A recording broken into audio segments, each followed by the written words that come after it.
ਸਾਡੇ ਨਾਲ ਇੱਕ ਪੁਰਾਣੇ ਰਹਿਨੁਮਾ ਸਾਡੇ ਨਾਲ ਨਿਆਜ਼ ਖਾਨ ਸਾਹਿਬ ਬੈਠੇ ਨੇ, ਉਹ ਤੁਹਾਨੂੰ ਮਜ਼ਦੂਰਾਂ ਦੇ ਹਵਾਲੇ ਨਾਲ ਰਹਿਨੁਮਾਈ ਕਰਨ। ਬਹੁਤ ਸ਼ੁਕਰੀਆ।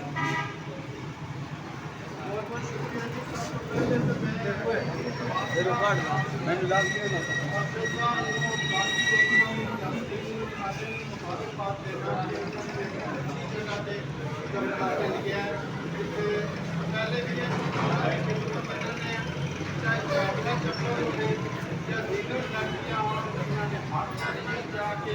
मजदूरों नाल खलोते ने, मजदूरों के काम कीते ने और मुस्तकबल में भी इंशाअल्लाह ये अपनी जदोजहद मजदूरों के नाल इसी तरह जारी रखेंगे।